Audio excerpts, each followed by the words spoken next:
우리 교회는 지금 요한복음에 기록된 예수님의 7가지 표적을 가지고 매주일 말씀을 나누고 있습니다. 표적은 기적에다가 의미를 더하는 것이다 라고 말씀을 드렸습니다. 예수님의 기적은 우리에게 전달하고자 하는 메시지가 담겨 있기에 사도 요한은 예수님의 기적을 표적이라고 말하고 있습니다. 오늘 본문은 예수님의 3번째 표적입니다. 예수님은 유대인의 명절을 맞이하여 예루살렘으로 올라가셨습니다.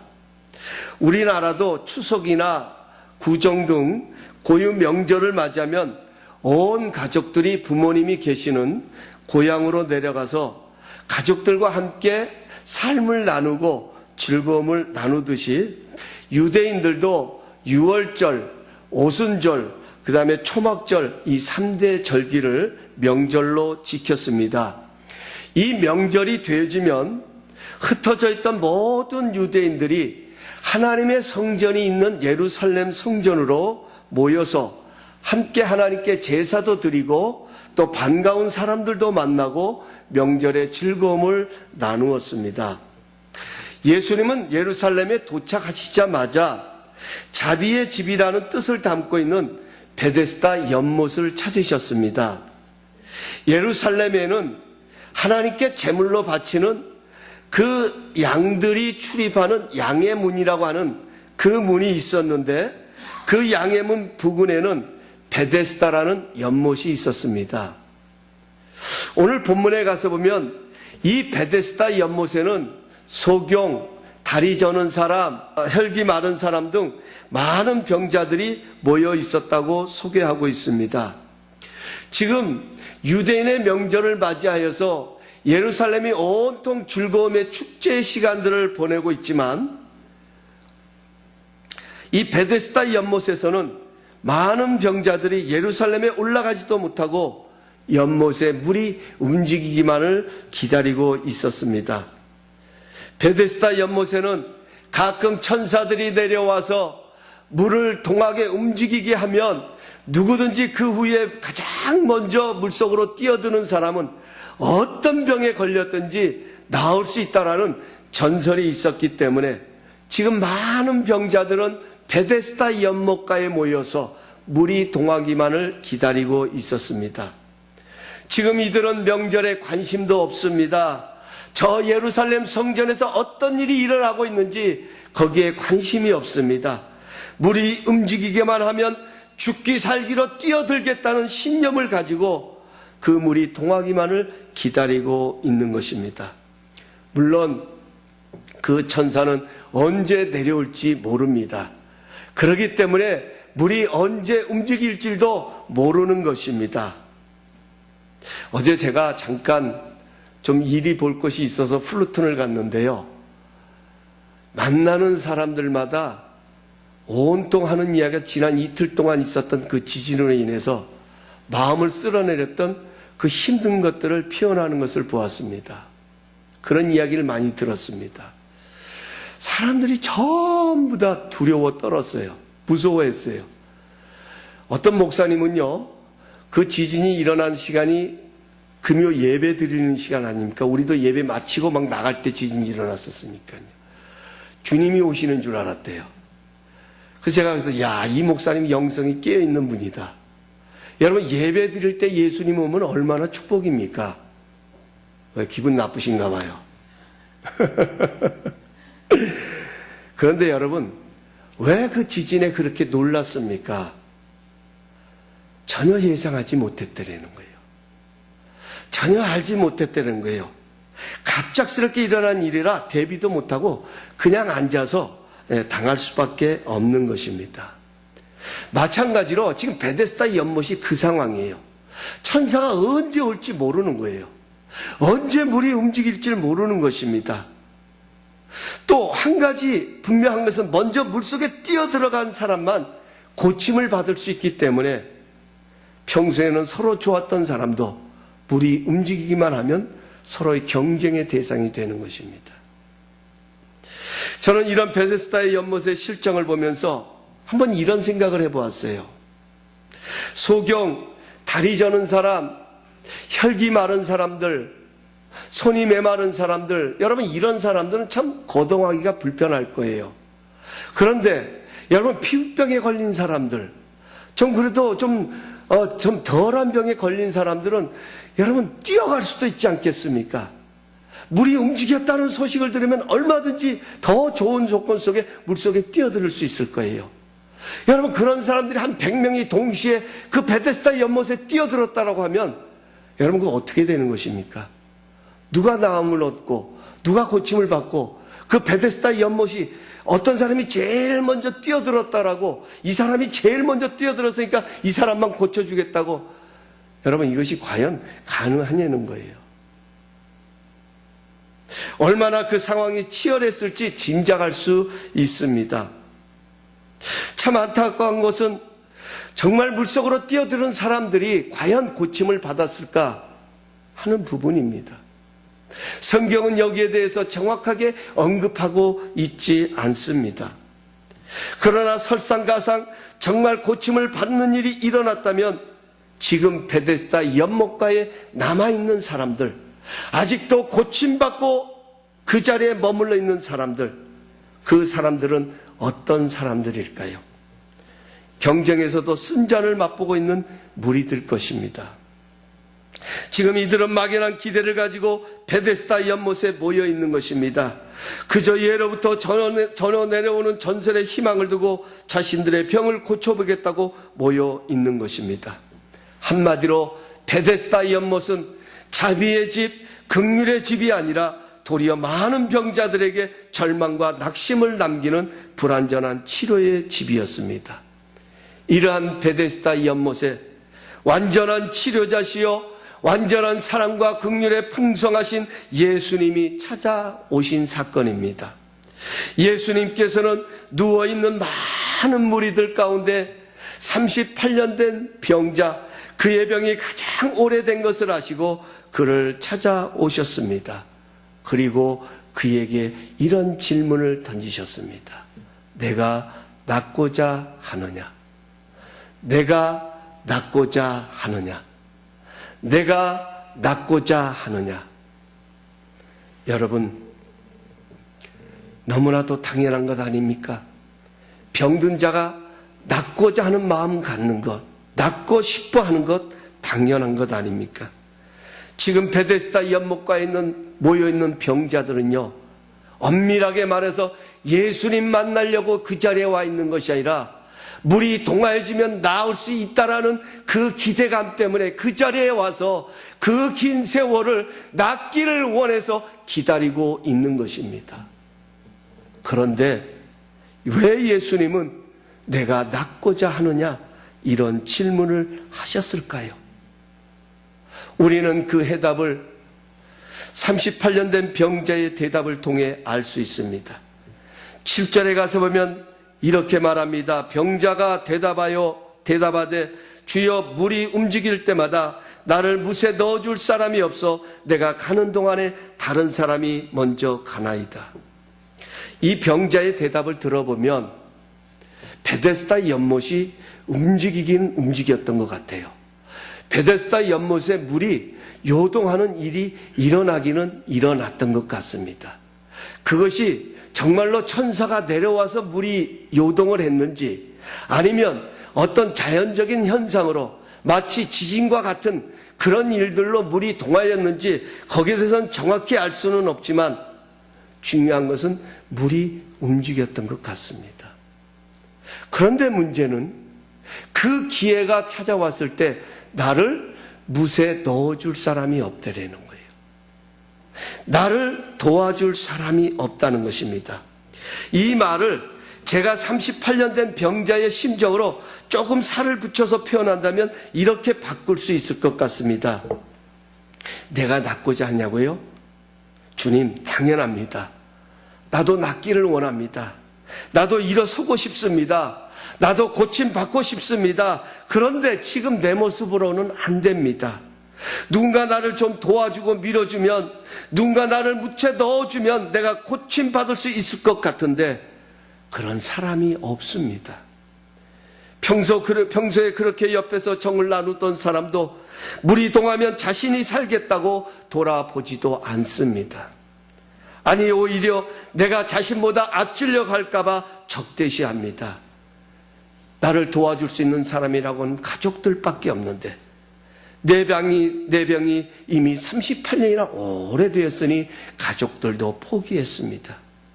제가 아무리 죽기 살기로 있는 힘을 다해 연못을 향해 가보지만 가는 동안에 이미 다른 사람이 들어가 버렸습니다. 과연 나에게도 가장 먼저 물속에 뛰어드는 날이 올 수 있을지 자신이 없습니다.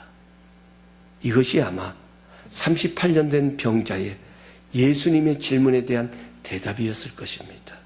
그런데 여러분, 혹시 이 38년 된 병자의 대답 속에 우리의 모습은 없습니까? 물론 우리는 육체적으로는 건강합니다. 그러나 삶으로는 생활 속에서 베데스다 연못 가운데 주저앉아 있는 것 같은 그런 모습은 없습니까? 그래요. 행복하고 싶습니다. 정말 잘 살고 싶습니다. 그런데 상황이, 여건이 그렇지 못합니다. 어떤 분은 경제적인 베데스다에서 아무리 열심히 뛰어보지만 여전히 똑같은 자리에 머물러 있음으로 인해 절망과 낙심만 쌓여가는 분은 없습니까? 혹 자녀의 문제로, 취직의 문제로, 어떤 사람들과의 관계의 문제로 잘 해보려고, 그래도 이렇게 하면 좀 더 나아지겠지 하는 생각을 가지고, 기대를 가지고 최선을 다해보지만 오히려 더 멀어지는 것 같고 전혀 해결될 것 같지 않아서 낙심과 절망만 쌓여가는 분 계시지 않으십니까?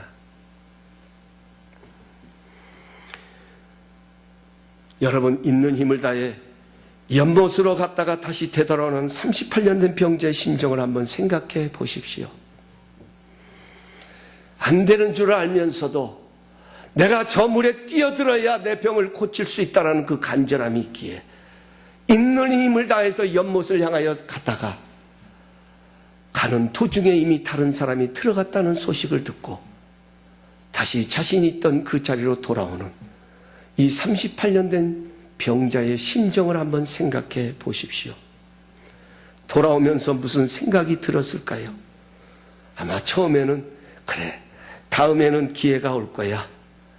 다음에는 반드시 나도 저 물속에 뛰어가도록 내가 더 힘쓸 거야.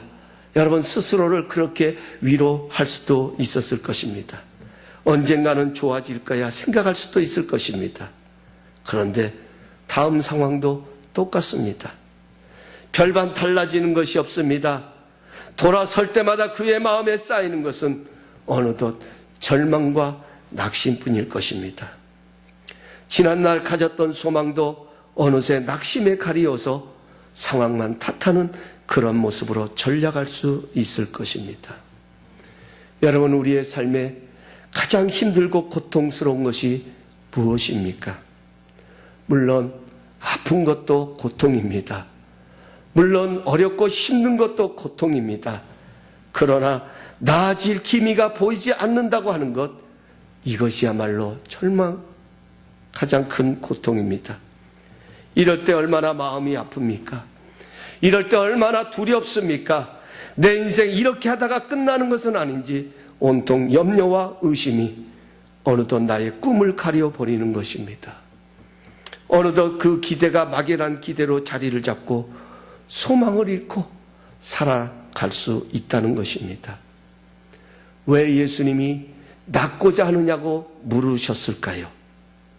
절망과 낙심으로 인해 잊고 있던 그의 꿈을 먼저 다시 세워주시고자 물으신 것입니다.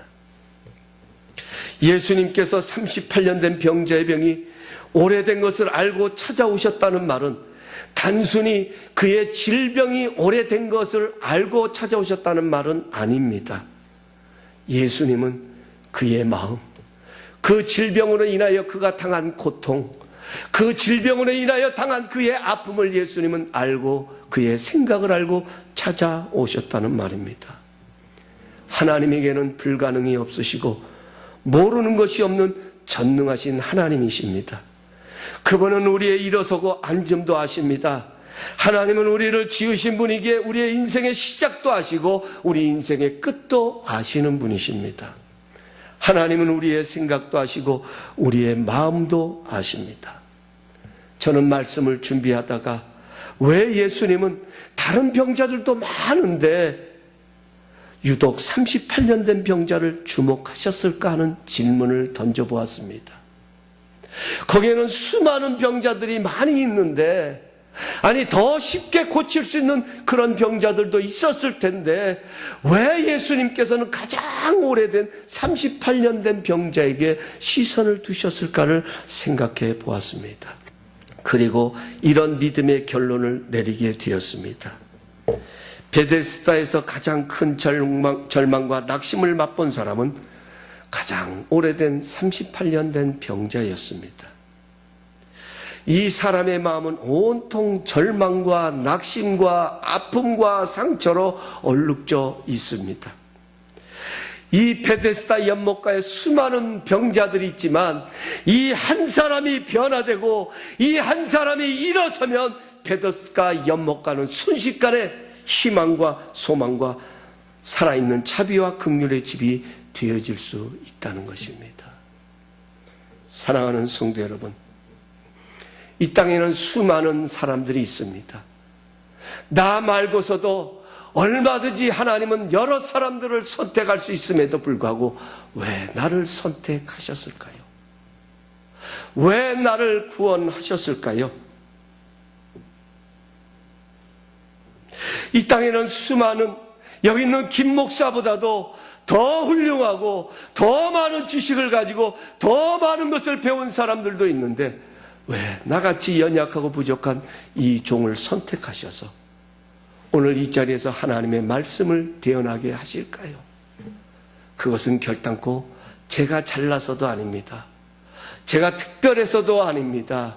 나 같은 한 사람이 변화되어졌을 때에, 나 같은 사람이 성장하는 모습으로 자라날 때에 이 세상이 예수님의 생명으로 희망을 얻게 되기 때문입니다. 우리 예수님은 모든 것이 합력하여 선이 되게 하시는 분이십니다. 예수님에게는 용서하지 못할 죄가 없습니다. 예수님은 우리의 죄악을 친히 담당하심으로 오히려 은혜가 되게 하신 분이십니다.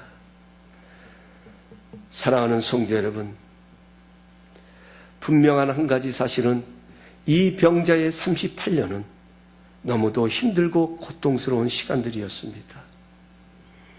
포기할 수밖에 없는 시간이었습니다.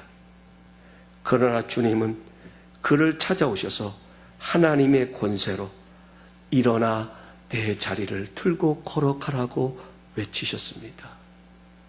그 외침을 통하여서 지난날의 38년이 헛된 시간이 아님을 깨닫게 해 주셨습니다. 이것이 바로 우리가 누리는 하나님의 축복입니다. 이것이 바로 하나님의 일하시는 방법입니다. 여러분 기억하세요. 하나님은 우리에게 하나님의 역사를 이루실 때는 먼저 약속을 주십니다. 꿈을 주십니다. 그리고 그 약속을 이루어가시는, 성취하시는 그 과정 속에는 반드시 기다림이라고 하는 인내의 시간이 따른다는 사실을 기억하시기 바랍니다. 이것이 하나님의 일하시는 방법입니다. 하나님은 즉각적으로 하나님의 약속을 성취하실 수도 있지만 하나님의 크고 놀라운 일들이 일어나야 될 상황이 될 때 하나님은 하나님의 약속 플러스 하나님의 성취를 이루실 땐 그 중간에 기다림의 인내의 시간이 있음을 우리는 기억해야 합니다. 그 시간을 통하여서 우리는 그 시간을 지나면서 하나님의 축복이 얼마나 가치 있고 얼마나 소중하고 얼마나 고귀한 것인가를 깨닫게 되어지는 것입니다. 우리는 그 축복이 귀하고 값진 것을 발견할 때 교만하지 않습니다. 오히려 그 인내를 통해 지나간 시간들이 가치가 있음을 깨닫게 하시는 하나님의 방법입니다.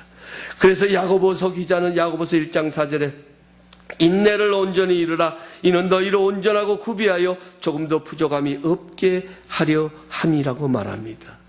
사랑하는 성도 여러분, 우리가 어떻게 온전해질 수 있습니까? 우리는 온전해질 수가 없습니다. 우리의 성품상이요, 우리 안에 죄성이 있기 때문에 우리는 절대로 온전해질 수가 없습니다.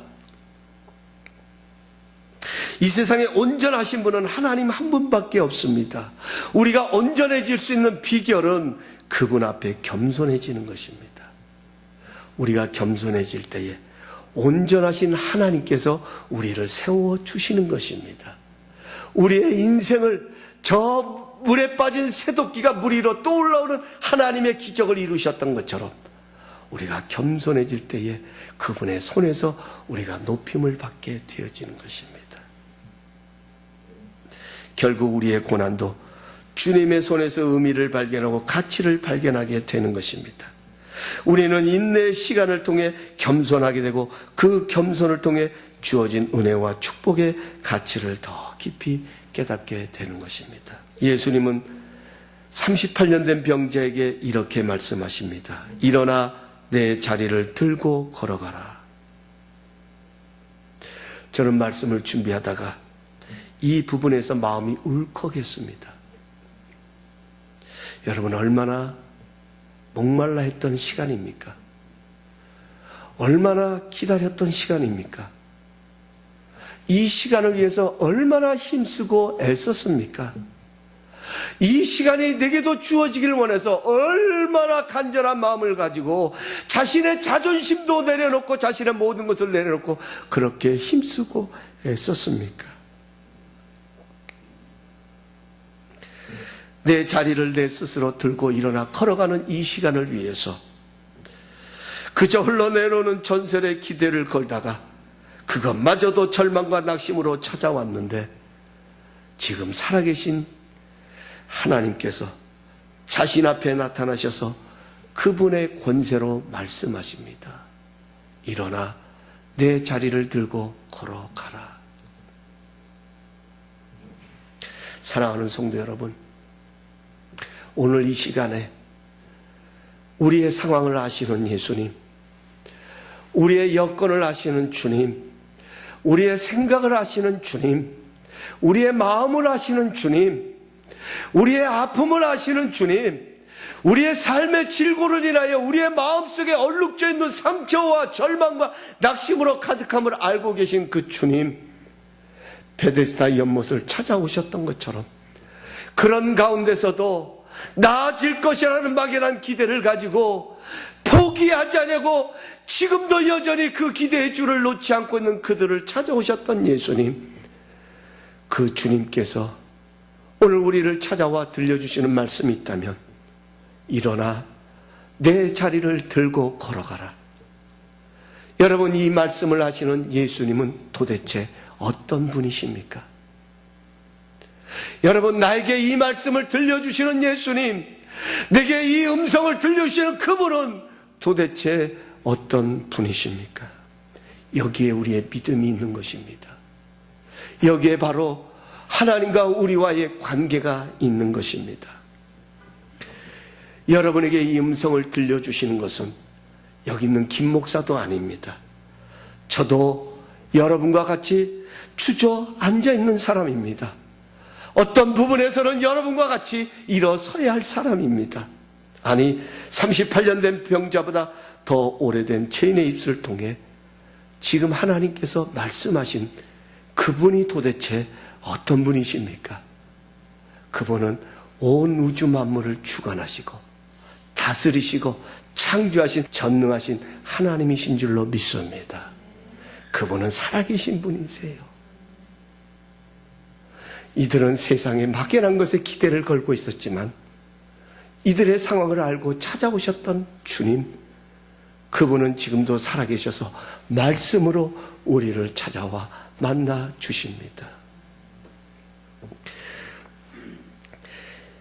여기 일어나라는 겟업이라는 말은요, 하나님을 의지하라는 말이에요. 일어나라, 그러니까 그냥 벌떡 일어난다는 것이 아니에요. 하나님의 명령 속에는 그 명령에 대한 반응이 있어야 돼요. 하나님의 요구 속에는 하나님은 반드시 믿음의 반응을 요구합니다. 그 믿음의 반응이 뭐냐? 하나님을 의지하라는 겁니다. 여러분, 우리가 오랫동안 어떤 자리에 아주 불편하게 오랫동안 앉아 있다가 그 자리에서 일어나려면 여러분 쉽게 일어나십니까? 여러분 뭔가 잘못해가지고 부모님 앞에서 벌을 받고 한 2-3시간 무릎 꿇고 앉아있다가 한번 일어나 보십시오. 벌떡 못 일어납니다. 땅을 짚고 일어나든지 아니면 벽을 잡고 일어나든지 어떤 사람이 손을 좀 내밀어서 잡아주든지 그래야 일어날 수 있습니다. 38년 동안 누워있던 이 병자가 일어날 수 있는 방법은 하나님을 의지하는 거예요. 하나님을 의지하면 하나님께서 그 자리를 들고 걸어갈 수 있는 힘을 허락하여 주신다는 것입니다. 이게 하나님의 기적을 경험하는 능력의 비결이라는 것입니다. 자신의 귓가에 들려지는 하나님의 말씀을 의지하고 그 말씀을 붙드는 순간 하나님께서 우리 안에 일어설 수 있는 믿음을 주셔서 그 믿음을 통하여서 걸어갈 수 있는 능력과 세임을 허락하여 주시는 것. 이것이 바로 하나님의 일하시는 방법입니다. 사랑하는 성도 여러분, 세상을 의지하는 것과 하나님을 의지하는 것의 차이가 무엇인지 아십니까? 세상을 의지하면요, 하나님이 안 보이고, 하나님을 의지하면 세상이 안 보이고 하나님의 능력이 우리를 이끌어 갑니다. 오늘 세 번째 표적을 통해 주님이 주시고자 하시는 메시지는 이것입니다. 우리 한번 함께 고백할까요? 일어나 내 자리를 들고 걸어가라. 여러분, 이 한 주간 우리의 생각과 마음 속에 일어나 내 자리를 들고 걸어가라, 이 말씀의 제목이 살아 머무는 역사가 있기를 간절히 소원합니다. 비록 삶은 곤고하고 여전히 어렵다 할지라도 그러기 때문에 하나님을 더 의지할 수 있기를 바랍니다. 하나님께서 내가 너와 함께 할 것이라고 약속하셨으니 내 상황은 내 손에 잡히는 것은 없고 내 귀에 들리는 것은 없고 내 눈에 보이는 것은 없다 할지라도 하나님이 나와 함께 하신다고 약속하셨으니 믿음으로 그 약속을 바라보며 믿음의 입술로 그 약속을 주장하며 살아갈 수 있기를 바랍니다. 그럴 때요, 여러분, 그 약속의 말씀이 내게 힘이 되는 거예요. 그 약속의 말씀이 내 안에서 살아 움직여지는 거예요. 그 약속의 말씀이 내게 믿음으로 다가오는 순간 그 말씀이 나를 일으켜 세워주는 거예요. 그 말씀이 그 상황을 뛰어넘을 수 있도록 우리 가운데 역사해 주는 거예요.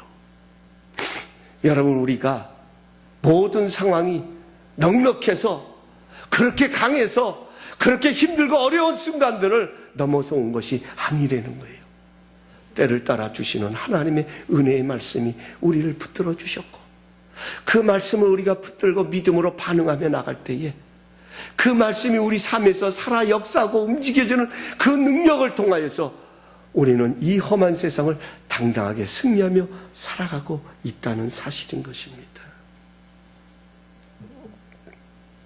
우리는 얼마든지 주님 안에서 변화될 수 있고 승리할 수 있다고 하는 것, 이것이 바로 오늘 우리에게 들려주시는 예수님의 메시지입니다. 사랑하는 성도 여러분, 하나님의 말씀은 살아있고 원동력이 있답니다. 좌우의 날쌘검보다 예리하여서 우리의 홍과 영과 골수를 쪼개고도 남음이 있다고 말씀합니다.